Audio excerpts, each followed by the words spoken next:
اعوذ باللہ من الشیطان اللعین الرجیم بسم اللہ الرحمن الرحیم الحمد للہ رب العالمین والصلاة والسلام والتحیۃ والاکرام علی سید الانبیاء والمرسلین حبیب الہ العالمین ابی القاسم المصطفیٰ محمد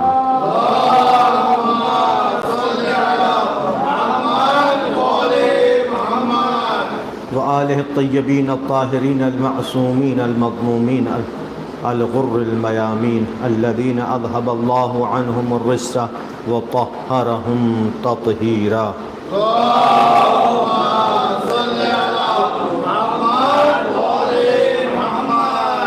بسم اللہ الرحمن الرحیم.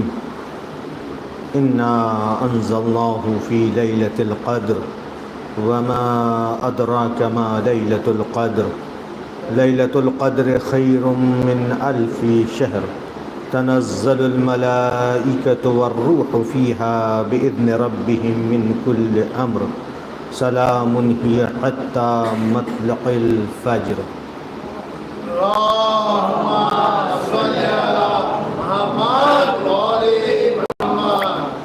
سورہ قدر کی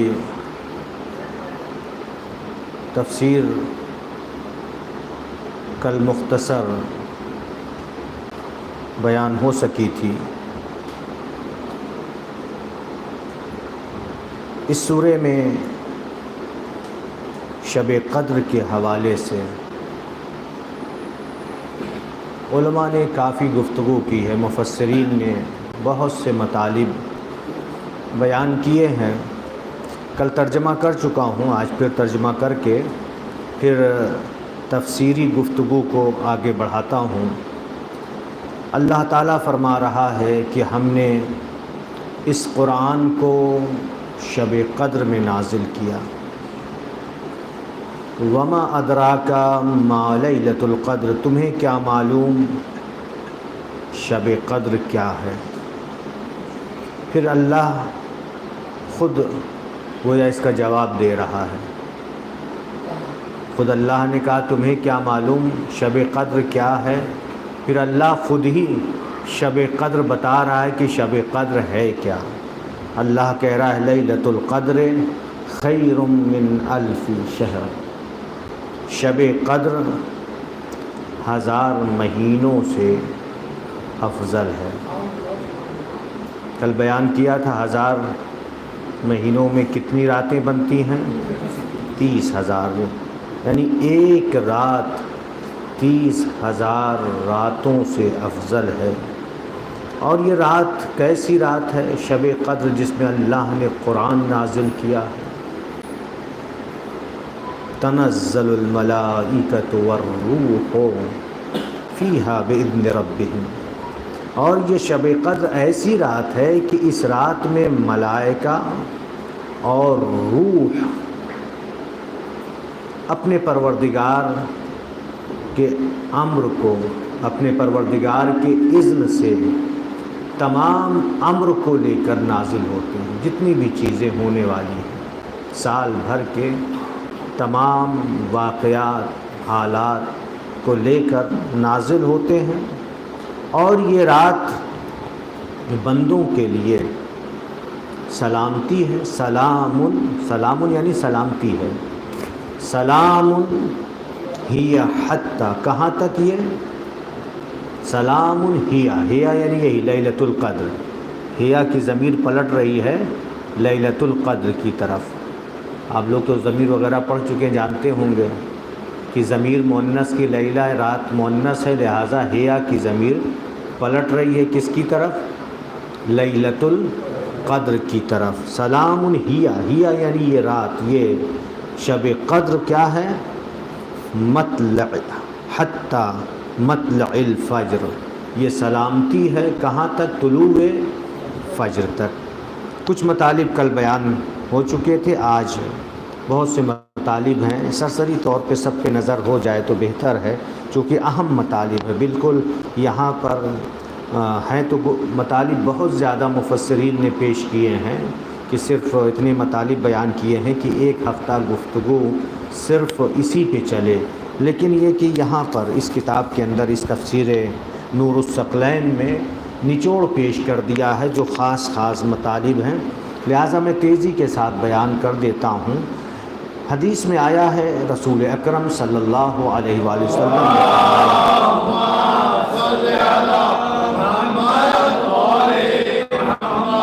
جب شب قدر پوری کائنات پر سایہ فگن ہوتی ہے، یعنی جب شب قدر آتی ہے، سایہ فگن ہوتی ہے یعنی آتی ہے، اللہ تعالیٰ جبریل امین کو حکم دیتا ہے کہ وہ زمین پر آئیں۔ جبریل کو حکم دیتا ہے کہ زمین پر جبریل شب قدر میں آئیں۔ جناب جبریل فرشتوں کی ایک جماعت کے ساتھ زمین کی طرف آتے ہیں، تنہا نہیں آتے، ایک فرشتوں کی ایک جماعت کے ساتھ آتے ہیں، ان کے پاس ایک پرچم ہوتا ہے اور اسے کعبہ کی پشت پر نصب کرتے ہیں۔ شب قدر میں جبریل جو فرشتوں کے ساتھ آتے ہیں اپنے ساتھ ایک پرچم لے کر آتے ہیں جسے خانہ کعبہ کی پشت پر نصب کرتے ہیں۔ اس پرچم کے 600 پھریرے ہوتے ہیں۔ کتنے پھریرے سمجھ رہے ہیں نا، جو ہم لوگ علم بناتے ہیں اس میں جو لٹکتا ہے نیچے کی طرف اسے کیا بولتے ہیں؟ پھریرا۔ تو اب یہ جو علم جبریل امین شب قدر میں لے کر آتے ہیں، خانہ کعبہ کی دیوار پر نصب کرتے ہیں، اس میں کتنے پھریرے ہوتے ہیں؟ 600۔ یہ نبی اکرم سے روایت ہے، 600 پھریرے ہوتے ہیں۔ ان میں سے 2 پھریرے ایسے ہوتے ہیں جو کبھی نہیں کھلتے، 2 پھریرے ایسے ہوتے ہیں وہ جو کبھی نہیں کھلتے ہیں سوائے شب قدر کے، صرف شب قدر میں کھلتے ہیں۔ جب وہ کھلتے ہیں تو وہ مشرق و مغرب کو اپنی لپیٹ میں لے لیتے ہیں، 2 پھریرے جو کھلتے ہیں شب قدر میں۔ جناب جبریل ملائکہ کو لے کر اس امت مسلمہ پر معمور کرتے ہیں، جو ملائکہ کو لے کر کے آتے ہیں ملائکہ کو اس امت مسلمہ پر معمور کرتے ہیں۔ کس بات پہ معمور کرتے ہیں؟ پس وہ عبادت گزاروں کے پاس آتے ہیں۔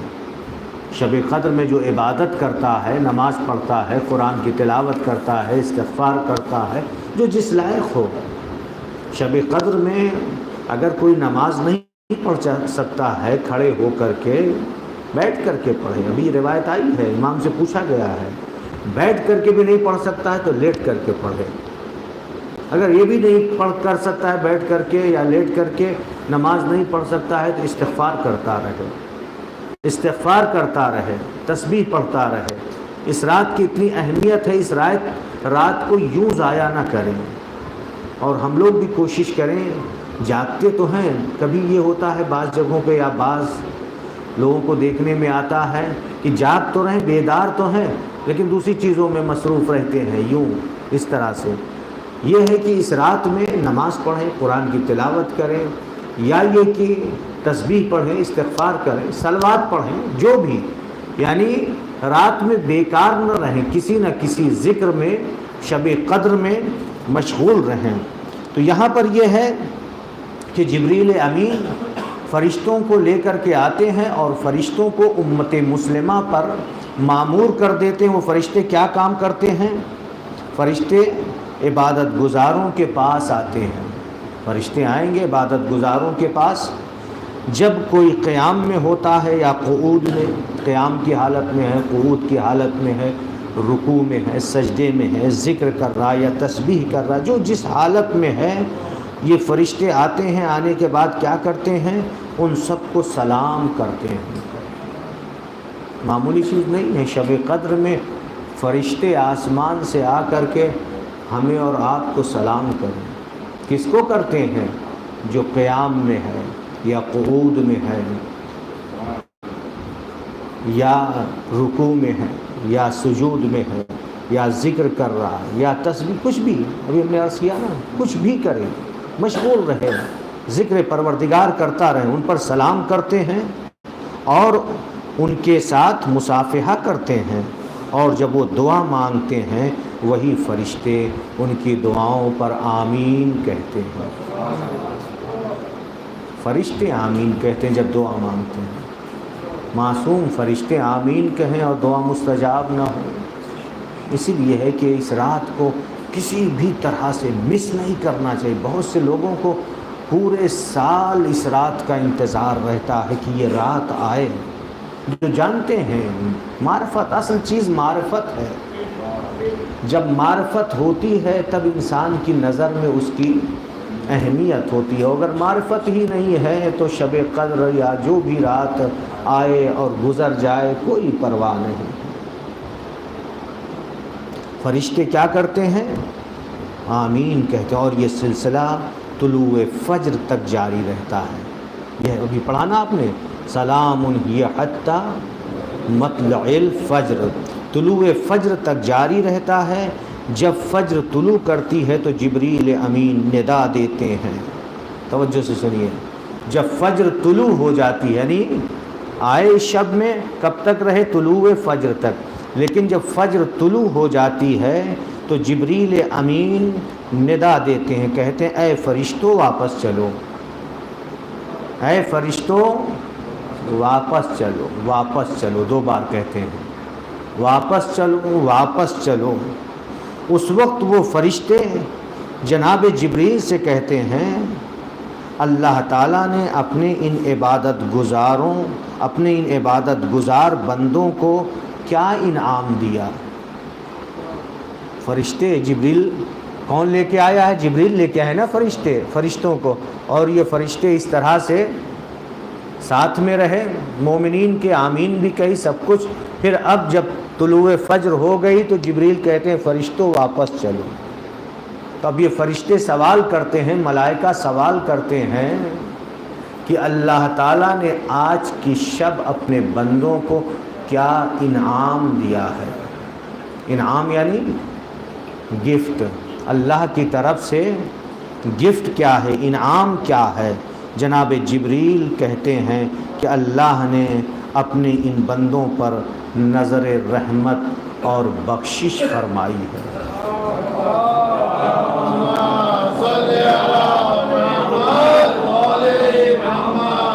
اور ان کے گناہوں کو معاف کر دیا ہے سوائے 4 افراد کے.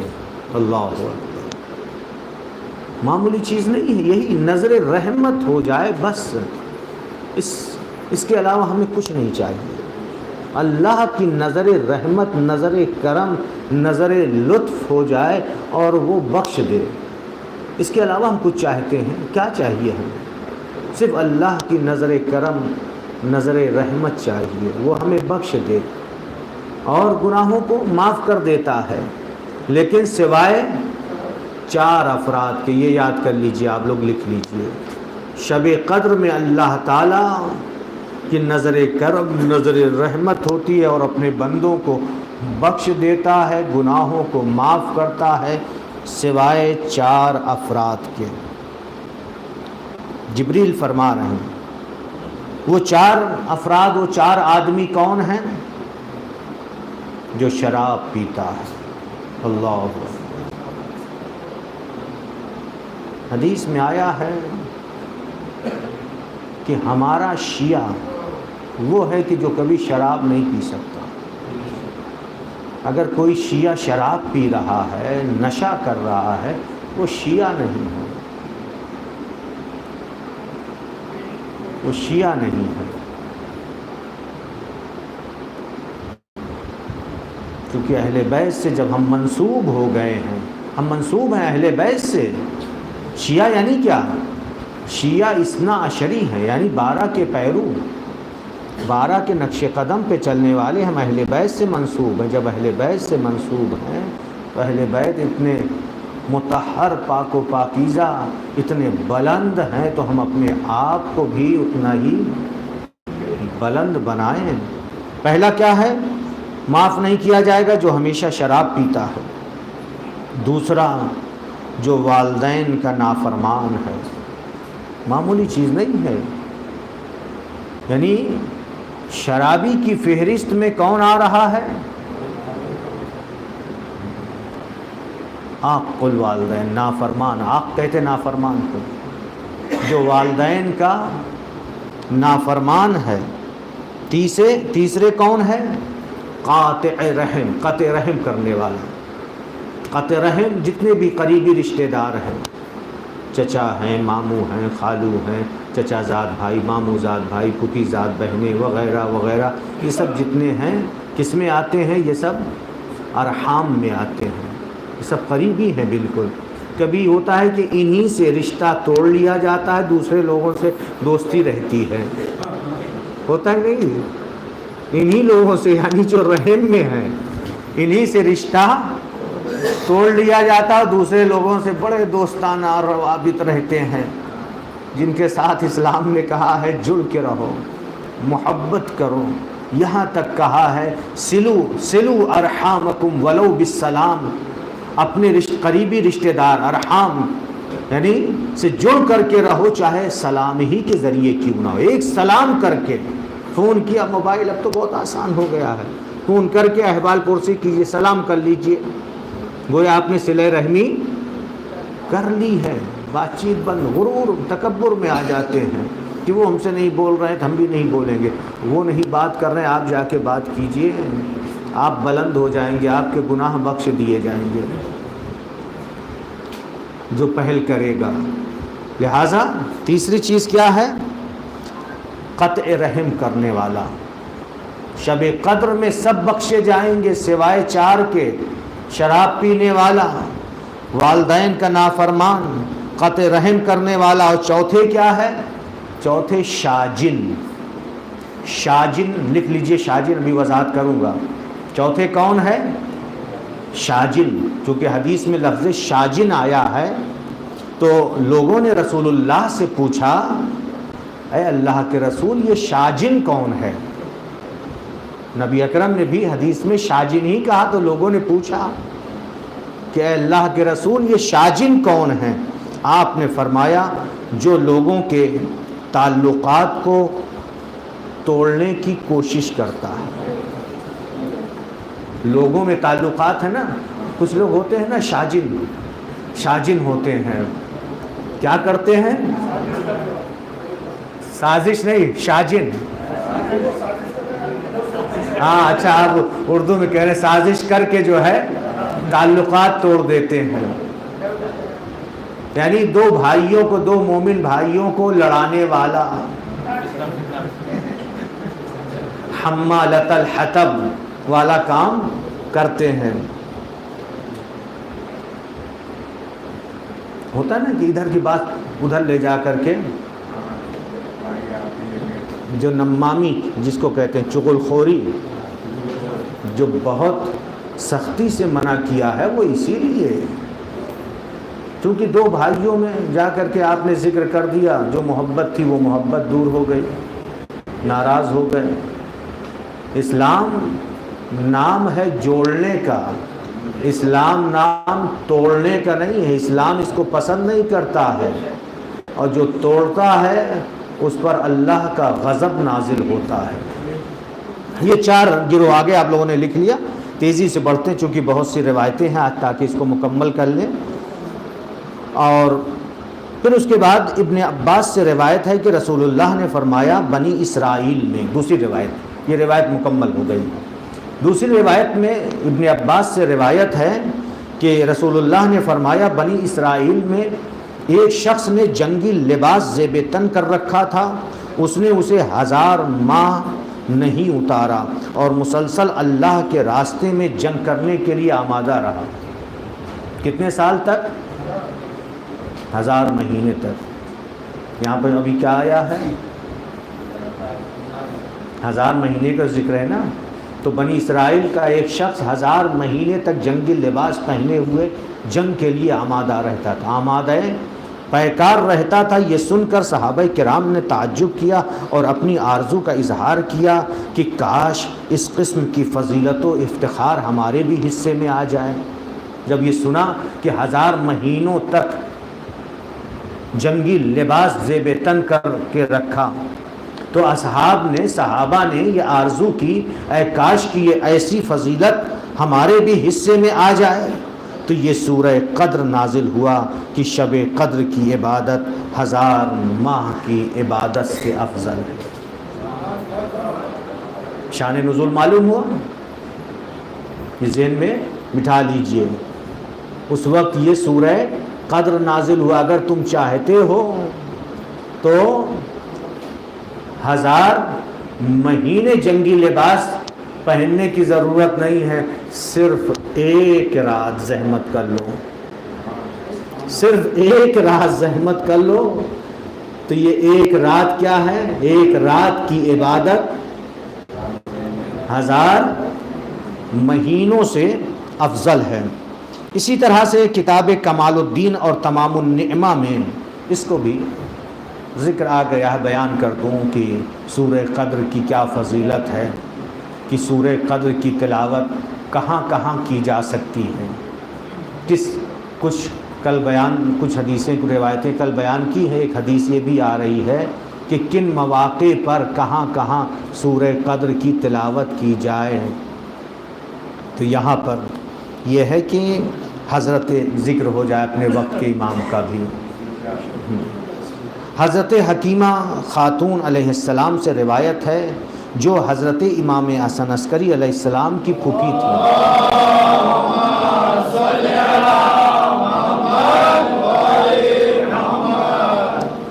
جو لوگ زیارت پہ جا چکے ہیں ان کو معلوم ہے، وہاں پر سامرہ میں آپ کی قبر ہے، وہاں پر ساتھ میں۔ آپ فرماتی ہیں حضرت مہدی عجل اللہ تعالی فرجہ الشریف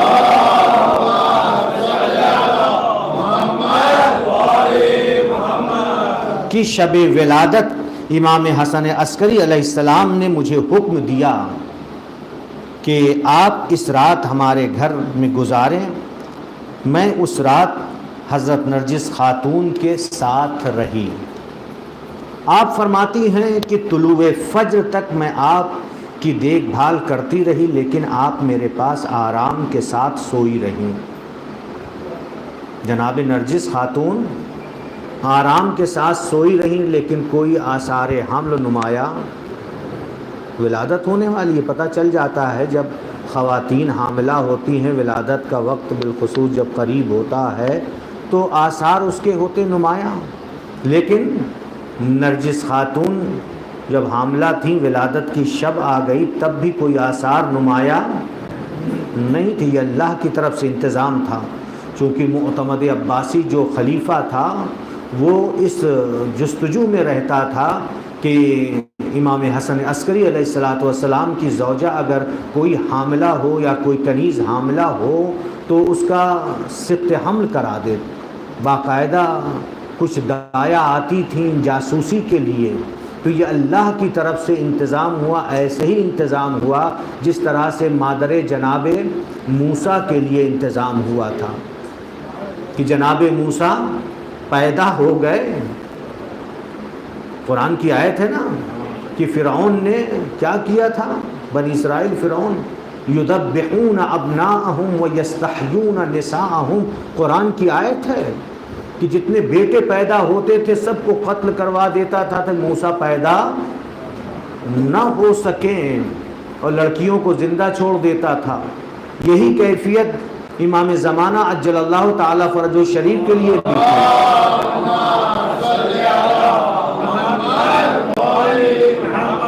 تلاشی لی جاتی تھی حاکم وقت کی طرف سے، کہ چونکہ وہی چیز تھی جس طرح نجومیوں نے کہا تھا جناب موسیٰ کے سلسلے میں، اسی طرح سے شروع سے یہ پیشین گوئی نبی اکرم سے چلی آئی تھی۔ دیگر ائمہ نے بھی یہ بیان کیا تھا کہ ہمارا آخری آئے گا جو صلب فاطمہ سے ہوگا، صلب حسین سے ہوگا، نسل فاطمہ سے ہوگا، آئے گا زمین پر، اور زمین پر آنے کے بعد زمین کو عدل و انصاف سے ایسے ہی بھر دے گا جس طرح سے ظلم و جور سے بھری ہوگی۔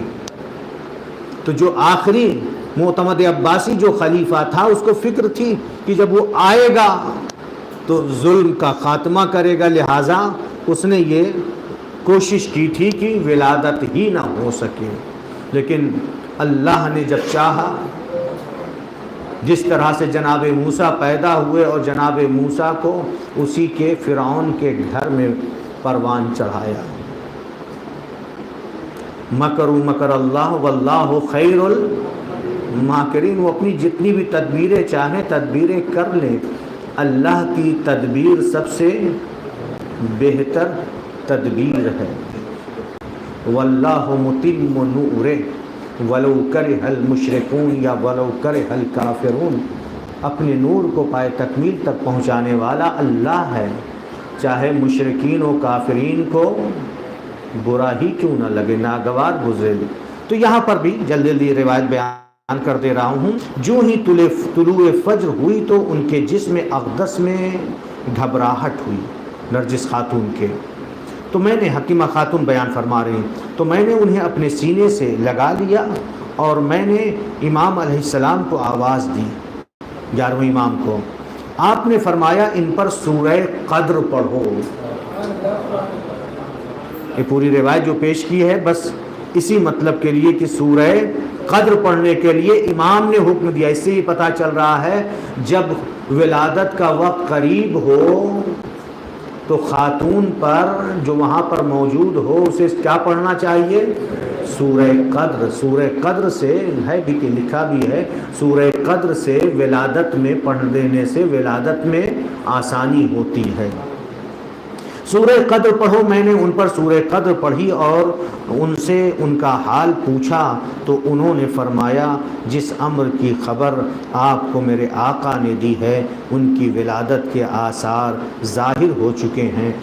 حکیمہ خاتون فرماتی ہیں جب میں نے ان پر سورہ قدر پڑھی تو مولود نے بھی میری طرح سورہ قدر کی تلاوت فرمائی۔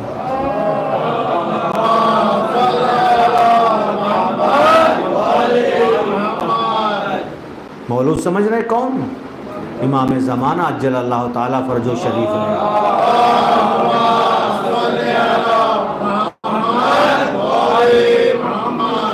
اور مجھے سلام کیا، صرف سورہ قدر کی تلاوت ہی نہیں، تلاوت کی اور مجھے سلام کیا۔ تو ایک فضیلت یہ آ گئی کہ سورہ قدر ایسے موقع پہ بھی پڑھ سکتے ہیں، پڑھنا چاہیے۔ حضرت امام جعفر صادق علیہ السلام فرماتے ہیں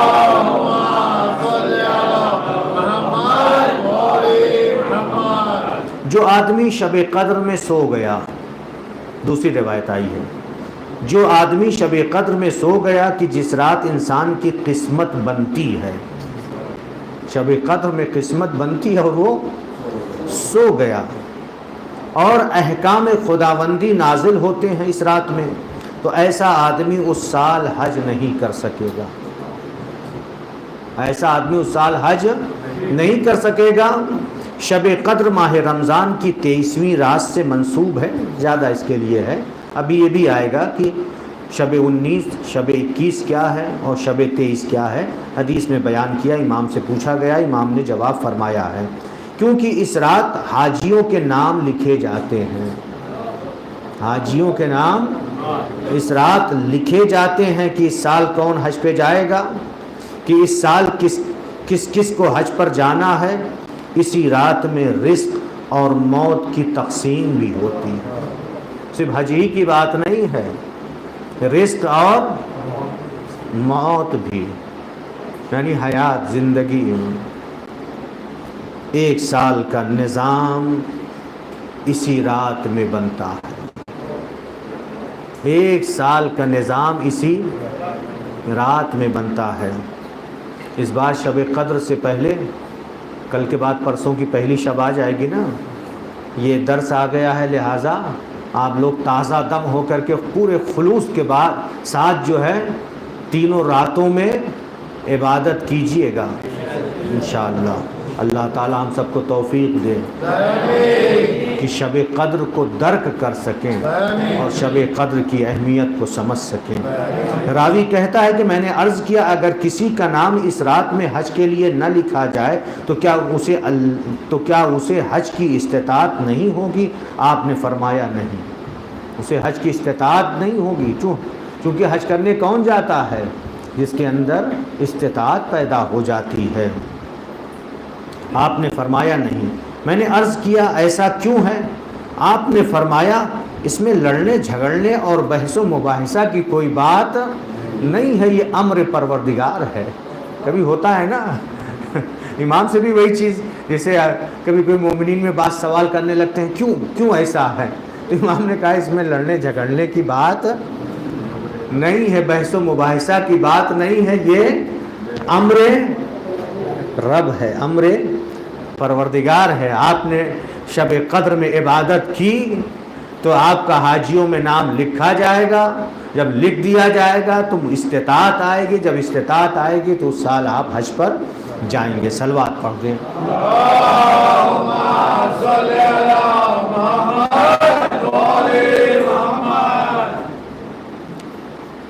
یہاں پر اسماعیل بن سہل، اب دوسری روایت، بہت ساری روایتیں آج پیش کی ہیں۔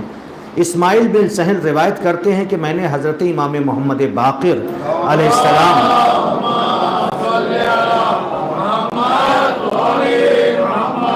کی خدمت میں ایک خط بھیجا اور اس میں تحریر کیا کہ میں بھاری قرض کے بوجھ کے تلے آ گیا ہوں، یعنی میری گردن پر بہت بھاری قرض ہے، اس کا کوئی علاج بتائیں۔ امام کی خدمت میں لکھا، پانچویں امام کی خدمت میں، کہ یعنی میں بہت مقروض ہو چکا ہوں، میری گردن پر بھاری قرض ہے۔ آپ نے میری طرف دیکھا اور فرمایا کثرت کے ساتھ استغفار کرو۔ استغفار معمولی چیز نہیں ہے، زیادہ سے زیادہ یہی استغفر اللہ ربی واتوب الیہ، استغفر اللہ ربی واتوب الیہ۔ نماز میں کہاں پہ پڑھتے ہیں یہ استغفر اللہ ربی واتوب الیہ؟ کہاں پہ پڑھتے ہیں؟ ہاں، دونوں سجدوں کے درمیان میں جب بیٹھتے ہیں یہی پڑھتے ہیں نا۔ مستحب ہے، اگر جلدی ہے نہ بھی پڑھیں تو کوئی حرج نہیں ہے، واجب نماز میں بھی یہ سب مستحب ہے، لیکن اتنا عظیم ورد ہے، ذکر ہے، اس کو کیوں چھوڑیں؟ استغفر اللہ ربی، میں اللہ کی بارگاہ میں استغفار کرتا ہوں۔ کون اللہ؟ ربی، جو میرا رب ہے۔ وَأَتُوبُ إِلَيْهِ، وَأَتُوبُ نہیں ہے، وہ الگ ہے، اتوبو ہے۔ وَأَتُوبُ، وَأَتُوبُ نہیں، کیا ہے؟ واہ یعنی اور، اتوبو وَأَتُوبُ إِلَيْهِ، اور اسی کی بارگاہ میں پلٹتا ہوں، توبہ کرتا ہوں۔ توبہ یعنی کیا ہے؟ توبہ کے لغوی معنی ہے پلٹ کر کے آنا۔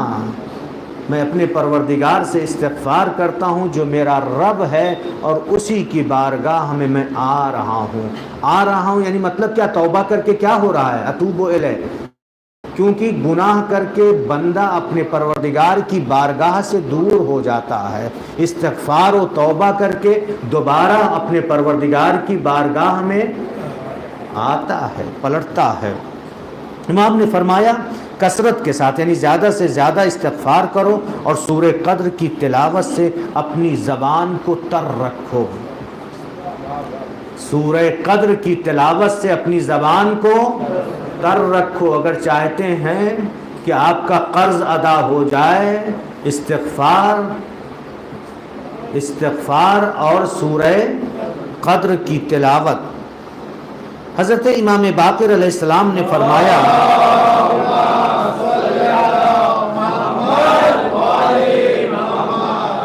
شعبان کا مہینہ اپنے آخری ایام میں تھا اور رمضان المبارک کی آمد تھی۔ رسول اکرم نے جناب بلال سے فرمایا لوگوں کو مسجد میں جمع ہونے کے لیے آواز دو۔ جب لوگ جمع ہو گئے تو آپ منبر پر تشریف لے گئے، اللہ کی حمد و ثنا کی، پھر فرمایا اے لوگوں، اللہ نے اس ماہ کو تمہارے لیے خاص کیا ہے۔ اس ماہ سے مراد رمضان کا مہینہ خاص کیا ہے، اور اس ماہ کو خاص کیا ہے، اور وہ مبارک ماہ نہیں، شعبان کے لیے کہا، اور وہ مبارک ماہ آنے والا ہے جو تمام مہینوں کا سردار ہے، رمضان۔ اس میں ایسی رات ہے جو 1000 مہینوں سے افضل ہے۔ وہ کون سی رات ہے؟ شب قدر ہے۔ پھر اس کے بعد یہاں پر کسی نے سوال کیا چھٹے امام سے، دریافت کیا کہ یہ شب قدر یعنی قدر والی رات رمضان المبارک کی کون سی رات ہے؟ چھٹے امام سے سوال کیا کون سی رات ہے؟ آپ نے فرمایا اسے رمضان المبارک کی 21ویں اور 23ویں رات میں تلاش کرو. زیادہ اس کے لیے روایت ہے، تینوں کے لیے ہے لیکن 21ویں اور 23ویں کے لیے زیادہ ہے اور 23ویں کے لیے سب سے زیادہ ہے. اپنے یہاں 19ویں 21ویں اور 23ویں. ایک روایت میں یہ بھی ہے 27 کے لیے بھی ہے، جو اپنے دوسرے بھائی 27 کو مناتے ہیں اس کے لیے بھی، لیکن اتنا زیادہ زور نہیں جتنا اس پہ ہے. بعض علماء تھے کہ شب قدر کو پا لیں. توجہ سنیے، جو کتابوں میں لکھا ہے علماء کی سوانح حیات میں، رمضان کی پہلی شب سے لے کر کے آخر تک بیدار رہتے تھے، پوری رات عبادت کرتے تھے، پوری رات وہی اعمال انجام دیتے تھے جو شب قدر میں انجام دیے جاتے ہیں. کس کے لیے پورے مہینے یہ کام کرتے تھے؟ تاکہ شب قدر کو پا جائیں. کوئی رات تو ہے، رمضان ہی کی رات ہے، قرآن سے بھی ثابت ہے.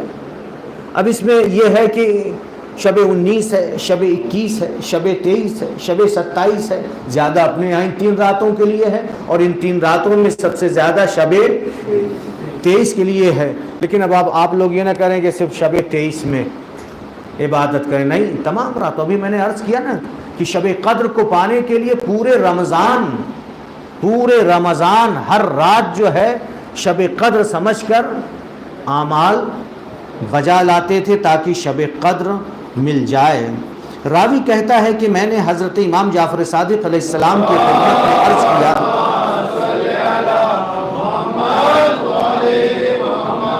شب قدر کی علامت کیا ہے؟ آپ نے فرمایا اس رات کی خوشبو پاک و پاکیزہ ہوتی ہے. اللہ، جو بلند مقام پہ پہنچے تھے اپنے علماء عرفان کی حد تک، تو وہ خوشبو سے سمجھ جاتے تھے. ہم آپ شاید محسوس نہ کر پائیں، شاید کیا یقیناً کہاں محسوس کر پاتے ہیں. شب قدر آتی ہے کوئی خوشبو ہم لوگ محسوس کرتے ہیں؟ اس کے لیے پاکیزگی نفس، بلندی نفس چاہیے. جو بلند تھے ہر اعتبار سے، نہایت ہی پاک و پاکیزہ، کہ جن کی کبھی نماز شب بھی چھوٹی نہیں تھی. نماز واجب تو دور کی بات، حتیٰ مکروہ کا بھی ارتکاب نہیں کرتے تھے، حرام کی بات تو دور کی بات ہے. ایسے جو نہایت ہی پاک و پاکیزہ، ریاضت کرنی پڑتی ہے. کسی بلند مقام تک پہنچنے کے لیے بہت ہی ریاضت کرنی پڑتی ہے. اپنے نفس کو کچلنا پڑتا ہے، خواہشات نفسانی کو پامال کرنا پڑتا ہے، تب کہیں انسان بلند مقام پر پہنچتا ہے. اس کے عرفان کی منزل تک پہنچنے کے لیے کچھ مراحل بتائے گئے ہیں. تخلیہ ہے، تجلیہ ہے، تحلیہ ہے. ان مراحل کو طے کرنے کے بعد جو ہے تب کہیں یہ منزل آتی ہے. تو اس طرح جو علماء تھے وہ شب قدر میں خوشبو سے محسوس کر لیتے تھے. امام نے بھی بتایا ہے نا، دیکھیے فرمایا اس رات کی خوشبو پاک و پاکیزہ ہوتی ہے. تو وہ خوشبو سے سمجھ جائے. کیوں خوشبو آتی ہے؟ تنزل الملائکۃ والروح فیہا باذن ربہم من کل امر. ملائکہ فرشتے آتے ہیں، روح آتے ہیں. ابھی یہاں پر سوال کیا گیا روح کون ہے؟ روح آیا جبریل ہے یا کوئی اور ہے؟ امام نے جواب دیا ہے، بھی وہاں پہ جب پہنچیں گے تو پڑھیں گے. تو یہ جب ملائکہ آتے ہیں تو ان کی خوشبو ہوتی ہے، ان کی خوشبو ہوتی ہے شب قدر میں، جن کے اندر یہ قوت پائی جا رہی ہے، جن کی قوت شامہ. قوت شامہ کس کو کہتے ہیں؟ سونگھنے کی جو قوت صلاحیت ہے، بلند ہوتی ہے، وہ خوشبو کو محسوس کرتے ہیں. امام نے فرمایا خوشبو پاک و پاکیزہ. علامت پوچھیے نا شب قدر کی علامت کیا ہے؟ تو چھٹے امام فرما رہے ہیں اس کی خوشبو پاک و پاکیزہ ہوتی ہے. اگر موسم سردیوں کا ہوتا ہے تو گرم ہو جاتا ہے، اور اگر موسم گرمیوں کا ہو تو دوسری راتوں سے ٹھنڈک ہو جاتی ہے، ٹھنڈی ہو جاتی ہے یہ رات، یعنی موسم معتدل ہو جاتا ہے۔ گرمی اگر زیادہ ہے تو نارمل، اور اگر ٹھنڈک زیادہ ہے تو بھی تھوڑی سی گرمی آ جاتی ہے۔ یہ چھٹے امام نے بیان فرمایا ہے۔ رسول اکرم نے فرمایا شب قدر معتدل رات ہوتی ہے، نارمل، معتدل یعنی نارمل رات ہوتی ہے، اس میں نہ زیادہ ٹھنڈک ہوتی ہے اور نہ زیادہ گرمی ہوتی ہے۔ جب سورج اس کی صبح کو طلوع کرتا ہے تو اس میں شعاع نہیں ہوتی ہے، یعنی زیادہ حدت نہیں ہوتی ہے، یہ نبی اکرم نے فرمایا ہے۔ یہاں پر دوسری روایت ہے، ایک آدمی نے حضرت امام باقر علیہ السلام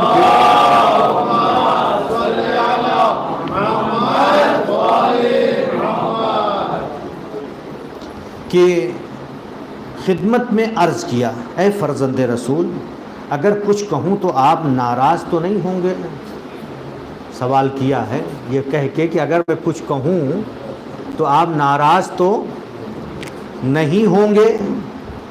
آپ نے فرمایا نہیں، کہو کیا کہنا چاہتے ہو؟ اس نے کہا آپ نے قرآن مجید کی اس آیت لیلۃ القدر خیر من الف شہر میں غور و فکر کیا ہے؟ امام سے کہہ رہا ہے، سائل امام سے کہہ رہا ہے کہ اس آیت میں آپ نے نظر کی ہے، غور و فکر کیا ہے؟ اے فرزند رسول، ہم کیسے جانیں کہ شب قدر ہر سال آتی ہے؟ ہم کیسے جانیں کہ شب قدر، توجہ رکھیے آپ لوگ، ہم کیسے جانیں کہ شب قدر ہر سال آتی ہے؟ امام سے سوال کیا ہے۔ آپ میں سے بھی اگر کوئی جاننا چاہتا ہے، توجہ رکھیے ادھر، آپ میں سے بھی کوئی جاننا چاہتا ہے تو امام نے ایک نسخہ دے دیا ہے۔ آپ نے فرمایا جب ماہ رمضان المبارک کا آغاز ہو تو ہر رات سورہ دخان کو 100 مرتبہ پڑھو۔ ابھی بات چل رہی تھی نا کہ کچھ لوگوں کو پتہ چل جاتا ہے جو، تو اس کے لیے ریاضت کرنی پڑے گی۔ رمضان شروع ہو جائے تو سورہ دخان کتنی بار پڑھنا ہے؟ 100 بار ہر رات سورہ دخان پڑھو۔ جب ماہ مبارک کی 23ویں رات آئے گی تو اپنے سوال کے جواب کو تم پا لو گے۔ اس نے کہا نا کہ کیسے میں یقین کروں، سائل نے سوال کیا مولا سے، اور یہ کہہ کے سوال کیا کہ اگر میں کچھ پوچھوں تو آپ ناراض تو نہیں ہوں گے؟ امام کیوں ناراض ہوں گے؟ ہم لوگ جیسے لوگ ہیں کہ جواب نہیں بن پاتا ہے تو ناراض ہونے لگتے ہیں، امام کے لیے کیا ہے؟ کے لیے تو جو بھی پوچھیں ان کے پاس تو علم ما بھی آئے گی، وہ بھی روایت، آج تھوڑا ساتھ دیجئے گا، وہ بھی روایت بیان کر دوں۔ علم ما کانا وما یکون کس طرح سے نبی اور ائمہ کے پاس آتا تھا، ان کے پاس علم ما کانا وما یکون، ما کانا یعنی جو کچھ ہو چکا ہے، وما یکونو جو ہوگا، جو کچھ بھی ہوگا سب کا ان کے پاس علم ہوتا تھا۔ تو امام نے کیا فرمایا؟ اگر تمہیں یقین حاصل کرنا ہے تو ہر رات کتنی بار سورہ دخان پڑھنا ہے؟ 100 بار۔ آئندہ سال اگر آپ میں سے کوئی یہ حوصلہ رکھے اور چاہے تو کر سکتا ہے۔ اب تو اس بار تو آج کتنی کون سی رات ہے؟ شب 17 ہے، شب 17 ہے نا، اب تو وقت نکل گیا ہے۔ پہلی رات سے یہ ہے کہ 100 مرتبہ جب ماہ مبارک کی 23ویں رات آئے گی تو تو اپنے سوال کا جواب پا لے گا اور تصدیق کرے گا کہ میں نے شب قدر کو پا لیا ہے۔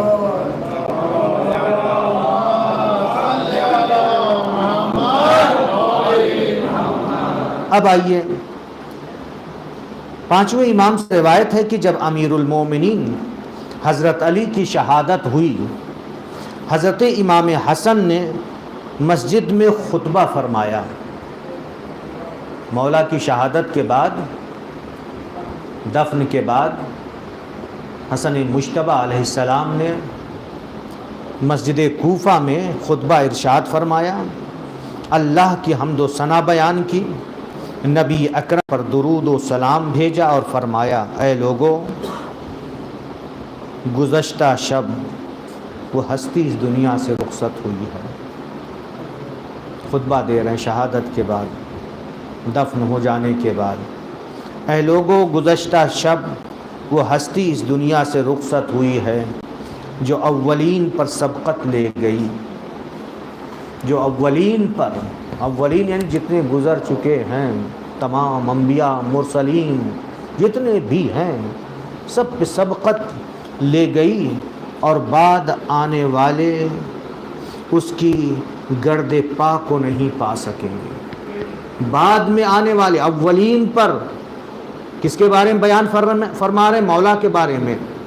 مولا حسن اپنے والد مولا علی کے بارے میں فرما رہے ہیں کہ گزشتہ شب جس کی شہادت ہوئی ہے وہ اولین پر، وہ ہستی اولین پر سبقت رکھتی تھی، اور بعد آنے والے اس کی گرد پا کو بھی نہیں پا سکیں گے. یعنی گرد پا، خاک پا، پیر کی جو خاک ہوتی ہے اس کے برابر بھی نہیں ہوں گے. بخدا اسی رات کو یوشع بن نون حضرت موسیٰ کے وصی اس دنیا سے رخصت ہوئے، یعنی 19 کی شب جس میں مولا کی شہادت ہوئی.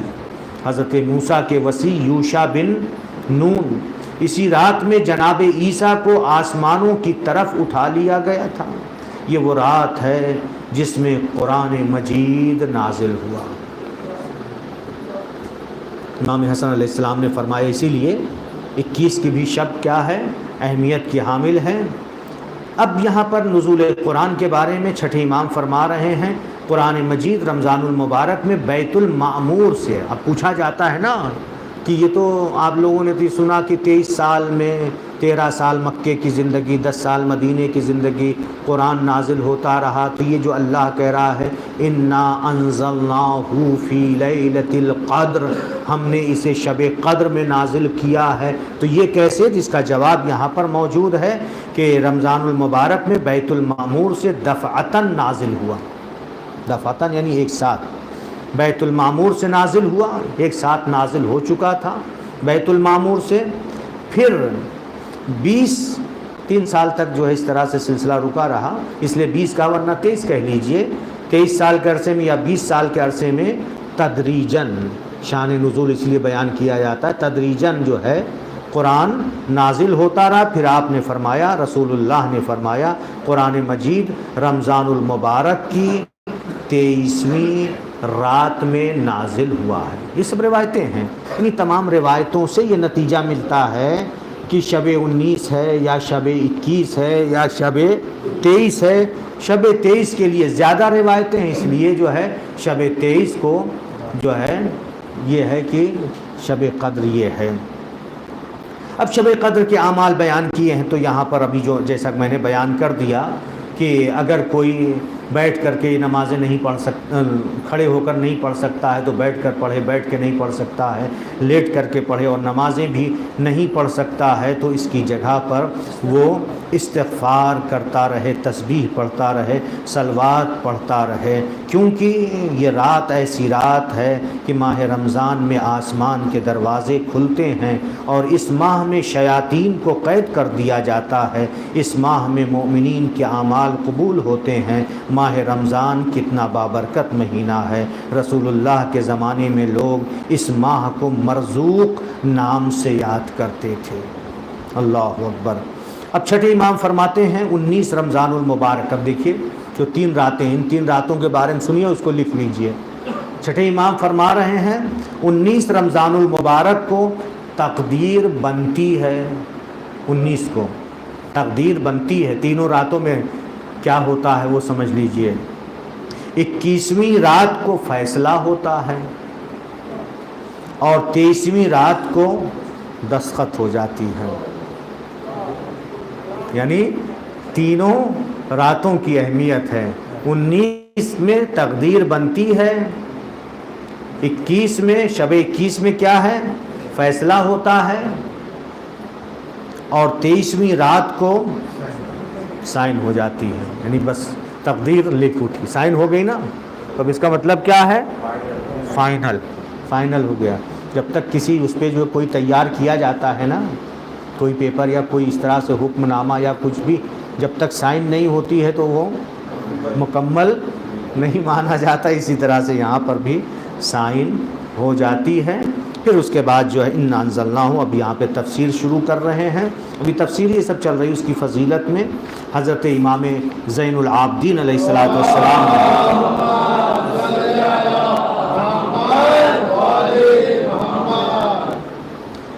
بیان فرمایا ہے، اصول کافی میں ہے، خود چھٹے امام سے بھی ہے. اپنی اولاد کو وصیت کرتے ہوئے چھٹے امام نے اپنی اولاد کو وصیت کرتے ہوئے فرمایا جب ماہ رمضان آ جائے تو اس میں بھرپور انداز میں محنت کرو. چھٹے امام اپنی اولاد کو وصیت کر رہے ہیں کہ جب رمضان آ جائے تو اس میں بھرپور انداز میں محنت کرو، اللہ کی بندگی کرو. اس ماہ میں رزق تقسیم ہوتے ہیں، اموات لکھی جاتی ہیں. اسی ماہ میں بیت اللہ کا حج مقدر کیا جاتا ہے. اس میں ایک رات ہے جس کی عبادت 1000 مہینوں کی عبادت سے افضل ہے. تفسیر علی ابن ابراہیم میں منقول ہے کہ رسول اللہ نے خواب میں دیکھا، رسول اللہ نے خواب میں دیکھا کہ ان کے منبر پر بندر چڑھ رہے ہیں. جو سنتے رہتے ہیں نا آپ لوگ روایت، رسول اللہ نے خواب میں دیکھا کہ ان کے منبر پر بندر چڑھ رہے ہیں. آپ سخت مغموم ہوئے تو اللہ تعالیٰ نے آپ پر سورہ قدر نازل فرمائی اور فرمایا بنی امیہ جس مملکت و حکومت کے مالک ہوں گے اس میں شب قدر نہیں ہے. بنی امیہ نے جو حکومت کی تھی. پس اس سے کیا پتہ چل رہا ہے کہ جو خواب میں دیکھا تھا کہ منبر پہ کون ہے، بندر چڑھ رہے ہیں، یہ کس کی طرف اشارہ ہے؟ بنی امیہ کی طرف ہے. ایک بار صلوات پڑھ دیجیے.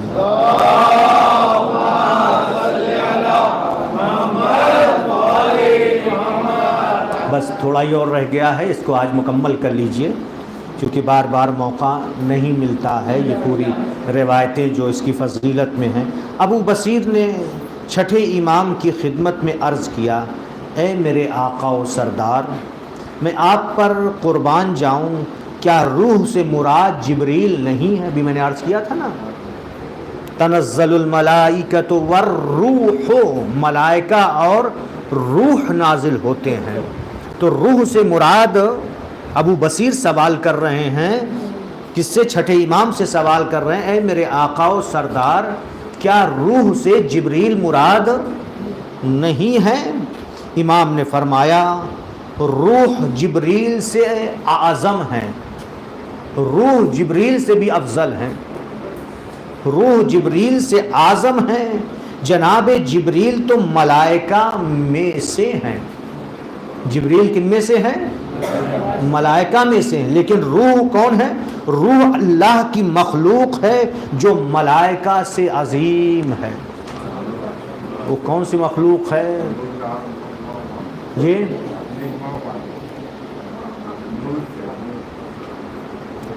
ملائکہ میں سے جبریل ہیں، لیکن روح ایسی اللہ کی مخلوق ہے جو ملائکہ سے اعظم ہے. یہ جو روح آتے ہیں یعنی جبریل نہیں. بہت سے لوگ عام طور پہ یہی سمجھتے ہیں کہ جبریل بھی آتے ہیں، لیکن یہاں پر جو سورے میں ہے، جو راوی نے سوال کیا ابو بصیر، تو پھر اس کے بعد فرمایا کیا اللہ تعالیٰ نے نہیں فرمایا تنزل الملائکۃ والروح؟ جب آپ لوگ نماز پڑھیے تو تنزل الملائکہ تو جلدی سے نہ کہہ دیجئے. جہاں پہ مد آیا ہو، یوں والا جو مد بنا رہتا ہے، اس کو قرآن پڑھتے وقت کھینچا کیجئے. تنزل الملائکۃ والروح، یا یہ کہ غیر المغضوب علیہم ولا الضالین، یعنی ولا الضالین جلدی سے کہہ دیں. مد ہے تو کھینچنا ہے. آپ لوگوں کو بات آ گئی تجوید کی نماز کی تو بیان کر دے رہا ہوں. بعض کتابوں میں یہ ہے کہ 1 2 3 3 بار یا 7 بار اتنا کھینچیے. غیر المغضوب علیہم ولا الضالین. ضالین لین کو بھی کھینچنا ہے. ضالین جلدی سے چھوڑ نہ دیجئے کیونکہ یہ مد ہے. ضالین یہ بھی مد ہے، لہذا اس پہ بھی توجہ رہنا چاہیے نماز کے لیے. ماشاءاللہ قرآن ہیں، قرآن میں توجہ دیتے ہوں گے آپ لوگ. کبھی یہ ہوتا ہے کہ جلدی جلدی میں نہیں ہو پاتی ہے بات کہ سب کو پڑھنا ہے، بس ایک ایک دو دو لائن پڑھ کے جا رہے ہیں. رمضان کے مہینے میں اگر کچھ ایسا بھی ہو جائے کہ باقاعدہ ایک دورہ تجوید کا کرا دیا جائے، چاہے پورا قرآن ختم نہ ہو، گھر پہ جا کے پڑھیں، یہاں پر ختم نہ ہو، لیکن تجوید کا ایک دورہ ہو جائے ان جوانوں کا. تجوید جو تجوید قرآن ہے مخرج کے حوالے سے تو بہت ہی عمدہ ہوگا انشاءاللہ. اس پہ بھی توجہ رکھیے گا آپ لوگ، اگر موقع ملے تو کر لیجئے گا، بہت اچھی چیز ہے. ہاں تو اب یہاں پر فرشتے اور روح اس رات میں نازل ہوتے ہیں. حضرت امام باقر علیہ السلام نے فرمایا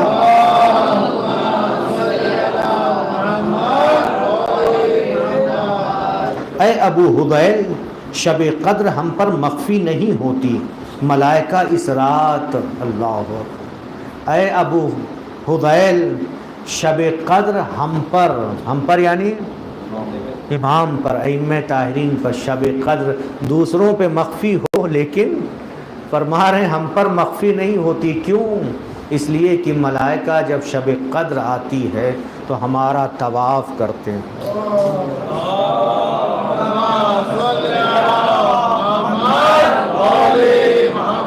یہ ہمارے ائمہ ہیں، ائمہ کا مقام ہے. تنزل الملائکۃ، یعنی ہمارے ہر امام کے زمانے میں جب ہمارا امام ہوتا تھا تو یہ ملائکہ اور روح آتے تھے، نازل ہوتے تھے اور طواف کرتے تھے ہر امام کا. اس وقت کون ہے یہ تنزل الملائکۃ والروح؟ کس کے پاس آتے ہیں یہ ملائکہ اور یہ روح؟ کس کے پاس نازل ہوتے ہیں؟ کوئی ہونا چاہیے نا جس کے پاس آئیں. وہ کون ہے؟ وہ کون ہے جس کے پاس یہ آتے ہیں؟ قرآن میں ہے نازل ہوتے ہیں، لیکن کس کے پاس آتے ہیں؟ یہ امر پروردگار، اذن پروردگار سے امر لے کر کے وہ ہمارے وقت کا امام زمانہ عجل اللہ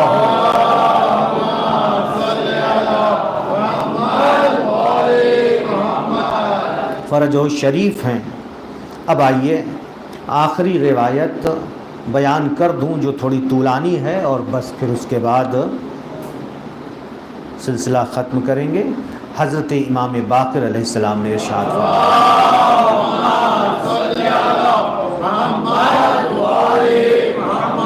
اللہ تعالیٰ نے آغاز خلقت سے شب قدر کو خلق فرمایا. آغاز خلقت سے شب قدر کو خلق فرمایا، اور اسی ذات نے فیصلہ فرمایا کہ یہ شب ہر سال آئے گی، اور اس میں آنے والے سال کے فیصلے اور جملہ امور کی تفصیلات اور ان کا طریقہ کار فرشتے لے کر حاضر ہوں گے. اور اللہ کا فیصلہ یہ ہے کہ اس کی جانب سے آنے والے تمام انبیاء، رسل اور ائمہ پر اس رات کے فیصلوں کو حجت قرار دیا جائے گا، اور جو احکام جناب جبریل لاتے ہیں وہ اسی رات میں نازل ہونے والے امور کے علاوہ ہوتے ہیں. سائل نے سوال کیا، تیزی سے پڑھ دے رہا ہوں، وضاحت نہیں کروں گا، جہاں پہ نہ سمجھ میں آئے پوچھ لیجئے گا. سائل نے سوال کیا کیا جبریل یا دوسرے فرشتے محدثوں پر بھی نازل ہوتے ہیں؟ محدث جو ہیں، آپ نے فرمایا انبیاء اور رسل پر تو یقیناً نازل ہوتے ہیں، لیکن باقیوں پر صرف اس رات نازل ہوتے ہیں. چنانچہ بخدا روح اور دیگر ملائکہ لیلۃ القدر میں حضرت آدم پر نازل ہوئے، اور خدا کی قسم حضرت آدم اپنا وسیع چھوڑ کر اس دنیا سے رخصت ہوئے، اور حضرت آدم کے بعد ہر نبی کو اسی رات میں یہ امر بھی پہنچتا رہا کہ اپنے بعد کے لیے وسیع کو نامزد کرتے رہنا. یعنی کوئی بھی نبی بغیر وصی کے نہیں گیا ہے۔ حضرت محمد صلی اللہ علیہ وآلہ وسلم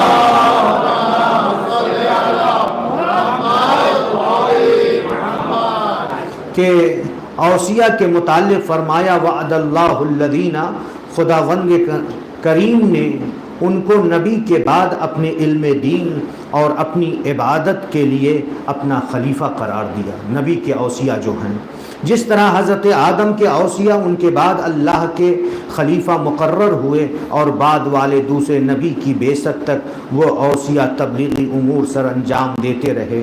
چونکہ حضرت محمد کے بعد تو کسی نبی کو آنا نہیں ہے، لہٰذا حضرت محمد کے بعد قیامت تک ان کے اوصیہ کو علم سپرد کر دیا گیا۔ کس کو سپرد کیا گیا ہے قیامت تک؟ بس کچھ ہی جملے ہیں، آپ لوگ تھک گئے لگ رہا ہے، جوان لڑکے ادھر ادھر دیکھ رہے ہیں۔ سلوات پڑھیے، تھکیے نہیں، بس تیزی سے پڑھ دے رہا ہوں۔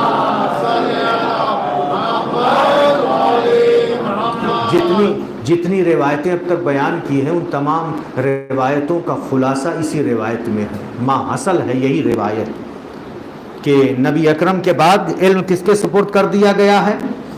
اوصیہ کو، اور اوصیہ امام فرما رہے ہیں ہم ہیں، لہٰذا ہم سے سوال کیا کرو، ہم سے پوچھو۔ قرآن نے بھی کہا ہے فَاسْأَلُوا أَهْلَ الذِّكْرِ إِن كُنتُمْ لَا تَعْلَمُونَ، قرآن کہہ رہا اہل ذکر سے پوچھو اگر تم نہیں جانتے ہو۔ امام بھی فرما رہے ہیں لہٰذا ہم سے سوال کیا کرو، لیکن ابھی وہ وقت نہیں آیا جب دین ظاہر ہوگا اور لوگوں میں اختلاف ختم ہو جائے گا، کیونکہ اس کے لیے ایک لمبی مدت کا انتظار۔ امام زمانہ جب آئیں گے، جب وہ وقت آئے گا تو امر ایک ہوگا، اور یہ فیصلہ ہو چکا ہے کہ اہل ایمان میں اختلاف کو ختم کر دیا جائے گا۔ اس لیے انہیں شہداء قرار دیا گیا کہ ہم اپنے شیعوں پر شاہد ہیں اور رسول اللہ ہم پر شاہد ہیں، اور ہمارے شیعہ دوسرے لوگوں پر شاہد ہیں۔ آپ کی فضیلت میں روایت ہے، تو ہم اپنے آپ کو بنائیں کہ دوسروں کے لیے کیا بن سکیں؟ شاہد، گواہ بن سکیں، روز قیامت گواہی دیں گے۔ یہاں پر کیا بیان کیا؟ پھر سے سنیے، ہم اپنے شیعوں پر شاہد ہیں اور رسول اللہ ہم پر شاہد ہیں، اور ہمارے شیعہ دوسرے لوگوں پر شاہد و گواہ ہیں، اور یہ اللہ کو پسند نہیں ان میں اختلاف ہو یا اس کے علم میں تناقض ہو، یعنی اختلاف اللہ پسند نہیں کرتا ہے۔ آپ نے فرمایا جو شخص سورۃ القدر اور اس کی تفسیر پر اجمالی ایمان رکھے، اس کی فضیلت ایمان رکھنے والوں پر اس طرح ہے جس طرح انسانوں کو حیوانات پر فضیلت حاصل ہے۔ ابھی جو کچھ بھی بیان کیا سورہ قدر کے بارے میں، سورہ قدر کی فضیلت کے بارے میں، جو اس کے اوپر اجمالی ایمان رکھے گا، ساری چیزیں جو بیان کی تفصیل سے نہ بھی معلوم ہو، خالی اتنا معلوم ہو کہ سورہ قدر بڑی فضیلتوں والا سورہ ہے بس، تو ایسے ہی ہے، گویا اس طرح سے فضیلت حاصل ہے کہ جس طرح سے انسانوں کو حیوانات پر فضیلت حاصل ہے، اور خداوند عالم اس پر ایمان لانے والوں کی بدولت ایمان نہ لانے والوں سے بھی عذاب کو ٹال دیتا ہے۔ جس طرح مجاہدین کے ذریعے سے قائدین کے مصائب ٹل جاتے ہیں، اس طرح زمانے میں تو حج اور عمرہ کے علاوہ دوسرا کوئی جہاد ہی نہیں ہے۔ ایک شخص نے آپ کے حضور عرض کیا، ہمیں معلوم ہے کہ رسول اکرم نے جب اس دنیا سے وصال فرمایا، بس تھوڑی عبارت اور رہ گئی، وصال فرمایا یعنی رحلت ہوئی، آپ حضرت علی کو اپنے تمام علوم کا وارث بنا کر گئے تھے۔ آپ کے فرمان کے مطابق ہر سال شب قدر میں ملائکہ اور روح نئے علوم لے کر آتے ہیں، تو اسے معلوم ہوتا ہے کہ حضرت علی کا علم رسول کے علم سے زیادہ ہو گیا۔ قیاس کرنے لگتے ہیں، اسے ہم لوگ بھی کرتے ہیں نا۔ اسی طرح سے جب سنا تو سائل نے کیا سوال کیا کہ جب نبی اکرم گئے اپنے تمام علوم کا وارث بنا کر گئے، یعنی علی کو تمام علوم دے کر کے گئے، اور ہر شب قدر میں یہ ملائکہ اور روح آتے ہیں، علوم لے کر کے آتے ہیں، تو اب اس کا مطلب یہ ہوا نبی اکرم کے پاس جتنا تھا دے کر کے چلے گئے، لیکن علی کے علوم بڑھتے رہے، تو اس کا مطلب یہ ہے کہ علی کا علم نبی سے زیادہ۔ یہ سائل جو سوال کرنے والا ہے اس نے یہ سوال کیا، یہ سن کر امام باقر علیہ السلام نے فرمایا تو کون ہے، تجھے میرے پاس کون لایا ہے؟ ہوتا ہے نا، یہ عجیب و غریب سوال کیا تو امام نے کہا تو کون ہے اور تجھ کو میرے پاس کون لے کر کے آیا ہے کہ ایسی بات تو کر رہا ہے؟ امام نے اس طرح سے اس سے کہا تو اس نے عرض کیا حضور میں دین کا طالب ہوں اور مجھے میری خوش قسمتی طلب دین کے لیے آپ کے یہاں لے کر آئی ہے. یہ خوش قسمتی ہے کہ آپ کے پاس میں آ گیا ہوں، طالب دین ہوں، دین کا طلبگار ہوں، میری خوش قسمتی ہے جو مجھے لے کر آپ کے پاس آئی ہے. آپ نے فرمایا میں جو کچھ کہوں اسے سمجھنے کی کوشش کرو. یعنی امام کے آگے نہ بڑھو. امام نے جو جملہ کہا کہ تو کون ہے، تجھے کون لے کر کے آیا ہے، امام کے سامنے بڑھنے کی، اپنی طرف سے قیاس کرنے کی ضرورت نہیں ہے. اس نے قیاس کیا نا کہ سارے علوم دے کر کے نبی گئے اور پھر ہر شب قدر میں مولا کائنات کے پاس آتے رہے، تو اس کا مطلب کیا، مولا کائنات کا علم زیادہ ہو گیا. تو اس انداز سے گفتگو کی تو پھر امام کہہ رہے ہیں کہ جو کچھ میں کہوں اس کو سمجھنے کی کوشش کرنا. جب رسول اکرم معراج، ہاں یہ سنیے بہت عمدہ بات ہے، توجہ سے سنیے آپ سب لوگ. جب رسول اکرم معراج پر تشریف لے گئے تھے تو اللہ تعالیٰ نے علم ما کان وما یکون، جو بار بار میں کہتا رہتا ہوں کہ میں طاہرین کو جو علم ہے، ما کانا جو گزر چکا ہے، وما یکون جو ہوگا، ان سب کا علم ہے. تو معراج میں اللہ تعالیٰ نے ما کان وما یکون کے علوم انہیں عطا فرما دیے تھے، لیکن ان میں اکثر فارمولے اور قواعد کی صورت میں تھے. یعنی فارمولے تھے، ہوتا ہے نا فارمولہ سمجھتے ہیں آپ لوگ کہ فارمولہ ہے، پھر اس کے حساب سے آپ اس کو تطبیق کرتے جائیے، فارمولے کو. قواعد ہیں اس کو تطبیق کرتے جائیے. امام فرما رہے ہیں اکثر فارمولے اور قواعد کی صورت میں تھے، وہ سب تفصیل طلب تھے جن کی تفاصیل ملائکہ روح کے ذریعے شب قدر میں کیا ہے، جن کی تفصیل ملائکہ کے ذریعے شب قدر میں ارسال ہوتی رہی. پس پیغمبر کی زندگی میں ان کی تفصیلات آتی رہیں اور ان کے بعد ان کے اوصیاء کے ساتھ یہی سلسلہ جاری و ساری رہا. اوصیاء کے ساتھ، صرف مولا کائنات ہی نہیں، تمام اوصیاء کے ساتھ جو لے کر کے آئے تھے. پھر سے سنیے، واضح کر دوں، جو نبی اکرم جب جانے لگے تمام علوم علی کو دے کر کے گئے. وہ تمام علوم جو فارمولے اور قواعد کی صورت میں تھے وہ سب دے کر کے گئے. یہی جو قواعد اور فارمولے کی صورت میں تھے، نبی کے بعد جو شب قدر میں ملائکہ اور روح آتے تھے انہی کی وضاحت، انہی کی تشریح ہوتی تھی علی پر. پھر علی کے بعد امام حسن، پھر امام حسین، پھر اسی طرح سے پورا سلسلہ کہاں تک، امام مہدی تک، وہ آج تک جاری و ساری ہے. آج تک یہ سلسلہ جاری و ساری ہے. چونکہ امام پردہ غیب میں ہے، امام کے پاس یہ ملائکہ اور روح آ رہے ہیں، یہی سلسلہ ہے، یہ برقرار ہے. تفصیلات آتی رہیں اور ان کے بعد ان کے اوصیاء کے ساتھ یہی سلسلہ جاری و ساری رہا. پس حضرت امام علی تمام علوم کو اجمالاً قواعد کلیہ کی حیثیت سے جانتے تھے، لیکن ان کی تفصیلات شب قدر میں اللہ کی طرف سے ملائکہ لاتے رہے.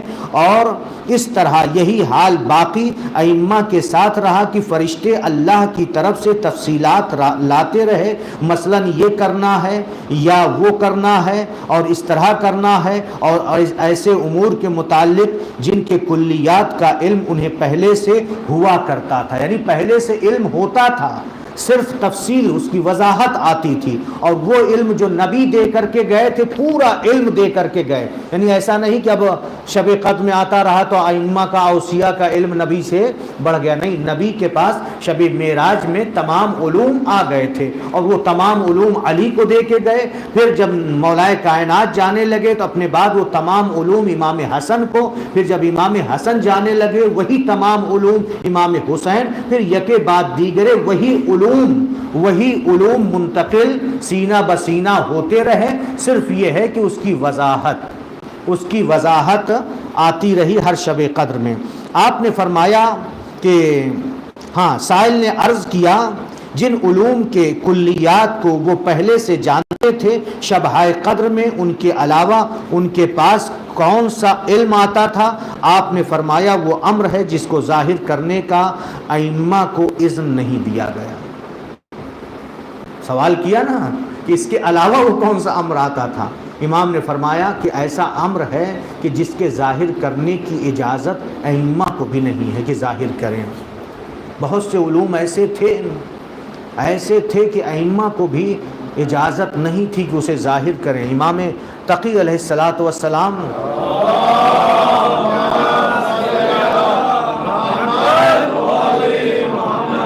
اپنے والد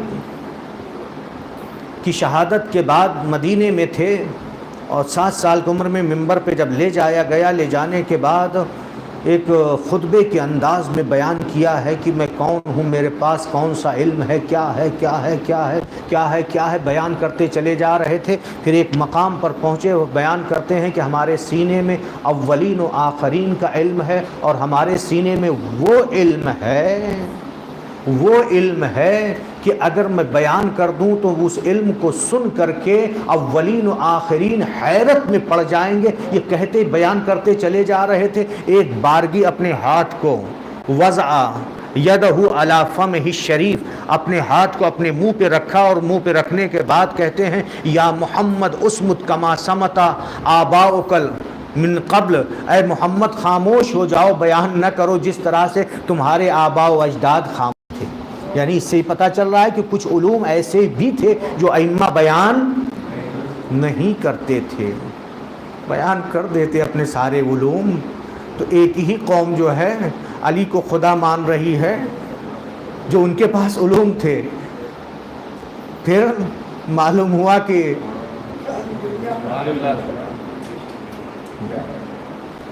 لہٰذا اپنے ہاتھ کو اپنے منہ پہ رکھ، 7 سال کی عمر میں، اور پھر بیان نہیں کیا اور منبر سے اتر آئے۔ تو یہاں پر یہی بیان کیا ہے کہ اس کی اجازت نہیں تھی۔ پھر اس کے بعد جو ہے یہاں پر پھر سائل نے عرض کیا کیا یہ ہو سکتا ہے کہ امام کا علم نبی کے علم سے زیادہ ہو؟ آپ نے فرمایا ایسی بات نہیں ہے، بلکہ وصی صرف اتنا جانتا ہے جتنا اس کے نبی نے اسے بذریعہ وصیت علم فرمایا ہے۔ اتنا ہی آپ لوگ رکھیے، جتنا نبی کے پاس علم تھا سب نبی دے کر علی کو گئے۔ علی کا علم نبی کے علم سے زیادہ نہیں تھا، اور کسی بھی وصی نبی کا علم اس نبی سے زیادہ نہیں تھا۔ سائل نے پوچھا کیا ہم یہ کہہ سکتے ہیں کہ اوصیاء میں سے بعض کو وہ علم حاصل ہے جو دوسرے اوصیاء کو حاصل نہ تھا؟ توجہ رہے، ایک ایک کر کے سائل سوال کر رہا ہے۔ اس سے پتہ چل رہا ہے کہ سوال کرنے والا جو سائل ہے وہ بھی عقل مند ہے، ایسا نہیں ہے سوال اچھا ہے یا نہیں، اس کا جواب چاہیے کہ نہیں۔ یعنی جو علم ایک وصی کو تھا کیا وہی علوم سارے اوصیاء کو تھا؟ آپ نے فرمایا یہ بات بھی نہیں ہے، جب نبی دنیا سے جاتا ہے تو اس کا تمام علم وصی کے پاس ہوتا ہے، اور اس کے بعد شب قدر میں ملائکہ بندوں کے درمیان نافذ کیے جانے والے احکام کی تفاصیل لایا کرتے ہیں۔ سائل نے سوال کیا کہ کیا ان نافذ ہونے والے احکام کا علم ائمہ کو پہلے نہیں ہوا کرتا؟ آپ نے فرمایا ان کو تو علم ہوتا ہے لیکن وہ نافذ نہیں کر سکتے۔ علم ہوتا ہے لیکن مجبور ہیں۔ جو یہ ہے نا، بہت سے لوگ سوال کرتے ہیں جب علم تھا تو کیسے زہر پی لیا، جب علم تھا تو کیسے بہت سارے سوالات کرتے ہیں نا۔ ہم زیارت جامعہ میں پڑھتے ہیں وَعِندَهُمْ مَفَاتِحُ الْغَيْبِ، ائمہ کے پاس غیب کی کنجیاں تھیں۔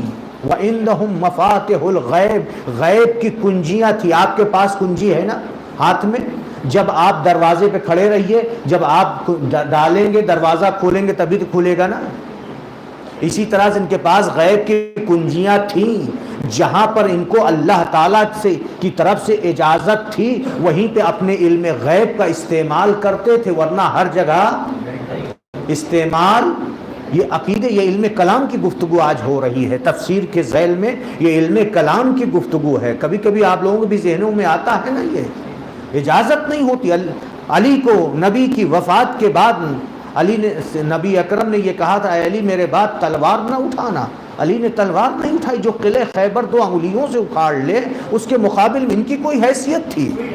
کوئی حیثیت نہیں تھی، لیکن صرف دین کی خاطر اسلام باقی رہے، ورنہ یہ سب کے سب الٹے پاؤں جو ہے بت پرستی کی طرف پلٹ جاتے، جس کی وجہ سے یعنی اجازت نہیں ہوتی بہت سی چیزوں کی، جس کی وجہ سے ہم لوگ اپنے حساب سے سوچتے ہیں مولا یہ کر دیے ہوتے تو یہ ہو جاتا، مولا یہ کر دیے ہوتے تو یہ ہو جاتا۔ امام حسین ایک اشارہ کرتے بادل آتا اور پانی برسا کے چلا جاتا، کوئی پیاسا نہ رہتا، کوئی پیاسا نہ رہتا، لیکن وہ امتحان کی منزل میں تھے، امتحان دے رہے تھے۔ ہاں اب آئیے یہاں پر بس 2-3 لائن اور رہ گئی ہے۔ آپ نے فرمایا ان کو علم ہوتا ہے لیکن وہ نافذ نہیں کر سکتے جب تک شب قدر میں اس کا حکم نہ دیا جائے کہ اگلے سال تک کیا کرنا ہے اور کیا نہیں کرنا ہے۔ یہ سن کر سائل نے کہا میں اس کا انکار نہیں کر سکتا۔ آپ نے فرمایا جو انکار کرے گا وہ ہم میں سے نہیں ہوگا۔ آخر میں بھی بات آ گئی، ان تمام باتوں کو جو آج سن رہے ہیں آپ اس سے انکار نہ کیجیے، ورنہ اہل بیت کے چاہنے والے نہیں ہیں۔ آپ نے فرمایا، سائل نے عرض کیا نبی کو شبہ قدر میں ایسے علوم بھی بتائے جاتے تھے جو انہیں معلوم نہ ہو؟ سوال کیا، ایسے بتائے جاتے تھے؟ آپ نے فرمایا ایسا سوال کرنا تیرے لیے جائز نہیں ہے، ایسا سوال کرنا تیرے لیے جائز نہیں ہے۔ بس اتنا جان لو کہ نبی جب رحلت کرتا ہے تو اس کا تمام علم اس کے وصی کے پاس ہوتا ہے، اس طرح جب وصی رحلت کرتا ہے تو اس کا علم اس کے بعد والے وصی کے پاس ہوتا ہے۔ سائل نے عرض کیا ہمیں کیسے معلوم ہو کہ شب قدر ہر سال آتی ہے؟ تو یہی نسخہ جو ابھی بیان کیا، اگر معلوم کرنا ہے تو سورہ دخان 100 مرتبہ پڑھیں، یہ بیان کیا ہر روز، تو یہ پتہ چل جائے گا، یہ راز آشکار ہو جائے گا۔ آپ نے اپنے سلسلہ کلام کو جاری رکھتے ہوئے فرمایا ہر شب و روز میں شیاطین گمراہ اماموں کے پاس، شیاطین کس کے پاس؟ گمراہ اماموں کے پاس، امام بھی گمراہ اماموں کے پاس آتے ہیں، اور اتنی ہی مقدار میں ملائکہ امام حق کے پاس آتے ہیں، اور شب قدر میں ایک بہت بڑی تعداد ملائکہ کی امام حق کے پاس آتی ہے۔ پس جب باطل کا امام لوگوں سے یہ بیان کرے کہ میں نے یہ دیکھا وہ دیکھا، تو امام حق ہی یہ کہہ سکتا ہے کہ تو نے شیاطین کو دیکھا ہے، اور جو کچھ تمہیں ملا ہے وہ شیاطین کی بتائی ہوئی باتیں ہیں۔ پس حق کی خبریں فرشتے صرف امام حق کے پاس لاتے ہیں۔ پس شب قدر ہمارے لیے ہے، اور رسول اکرم نے وقت رحلت امام علی سے فرمایا تھا کہ یہ میرے بعد تمہارا ولی اور حاکم ہے، اگر تم اس کی اطاعت کرو، مولا کائنات کے لیے لوگوں سے فرمایا تھا اگر تم اس کی اطاعت کرو گے تو ہدایت پاتے رہو گے، اور اللہ کی شان سے بعید ہے کہ اپنا امر روح و ملائکہ کے ذریعے کسی کافر تک بھیجے۔ اگر لوگ یہ کہیں کہ روح و ملائکہ کسی پر نہیں اترتے تو یہ جھوٹ ہے، کیونکہ جب روح اور فرشتے امر کو لاتے ہیں تو یقیناً ایک ایسے فرد کا زمین پر ہونا لازمی ہے۔ یہ روایت کہاں تک پہنچی ہے؟ امام زمانہ کے وجود کو ثابت کر رہی ہے۔ یہ مسلم ہو گیا کہ ملائکہ اور روح آتے ہیں، لیکن کس کے پاس آتے ہیں؟ نبی کے پاس آئیں یا امام کے پاس آئیں؟ اس وقت اگر ہم کوئی امام نہیں مان رہے پردے غیب میں تو کس کے پاس آئیں گے؟ یہ روایت یہاں تک پہنچا رہی ہے۔ تو یقیناً ایک ایسے فرد کا زمین پر ہونا لازمی ہے جس پر وہ امر کو لے کر آئیں، اور اس وقت امام زمانہ عجل اللہ تعالی فرجہ الشریف ہیں۔ صلوات پڑھتے ہیں۔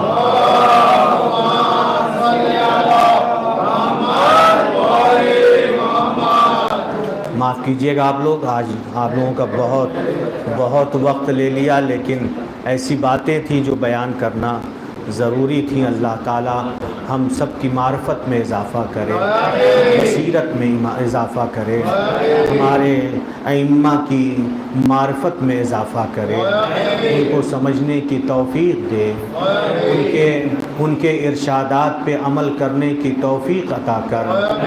اے میرے معبود، جو کچھ بھی تو نے ہم پر واجب کیا ہے توفیق دے کہ ہم انہیں بجا لائیں، جن کو تو نے حرام قرار دیا ہے ان سے ہم بچتے رہیں۔ اے میرے معبود ہم سب کی مغفرت فرما، ہمارے گناہوں کو معاف فرما، ہمارے مرحومین کی مغفرت فرما، ہمارے والدین کی مغفرت فرما، ان کے گناہوں کو معاف فرما۔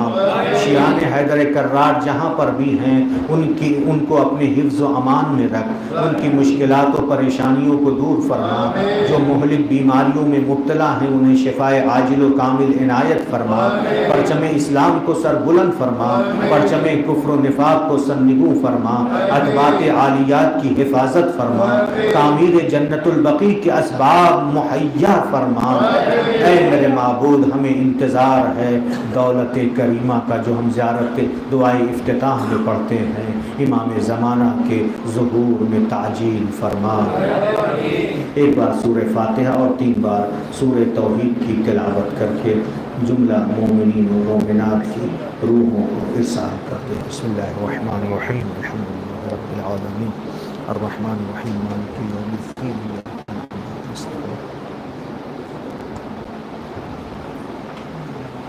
اهدنا الصراط المستقيم صراط الذين أنعمت عليهم غير المغضوب عليهم ولا الضالين۔ بسم الله الرحمن الرحيم،